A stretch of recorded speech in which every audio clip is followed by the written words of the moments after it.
పరావిద్య అన్నది చాలా మహత్యం కలది. ఎందుకంటే పరమాత్మ గురించి మనం నేర్చుకుంటున్నాం. పరమాత్మ మన పక్కన ఉన్నాడా, చూస్తున్నాడా అని చాలా మందికి, మూర్ఖత్వం ఉన్న వాళ్ళకి, మరి ఇంకా అజ్ఞానంలో ఉన్న వాళ్ళకి ఈ విషయం అర్థం కాదు.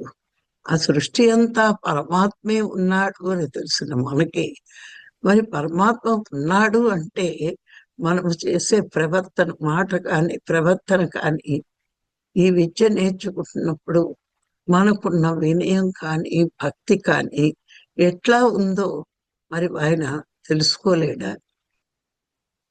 ఖచ్చితంగా తెలుసుకోగలడు. మరి మనం ఎలా ఉంటే ఈ విద్య వస్తుంది, మనం వంటబడుతుంది, మన నోటంత పలకబడుతుందో మనం తెలుసుకోవాలి.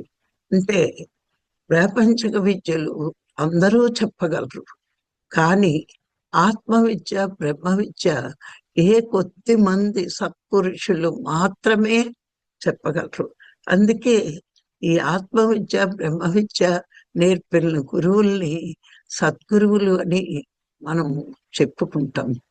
సత్యం చెప్పాలి అంటే అది చాలా మన మీద ఒక ప్రభావమే చూపుతుంది అని ప్రతి వాళ్ళం గ్రహించగలగాలి. ఎందుకంటే సత్యంలో జీవించే వాళ్ళకి, సత్యాన్ని ప్రేమించే వాళ్ళకి మాత్రమే సత్యం అవగతమవుతుంది.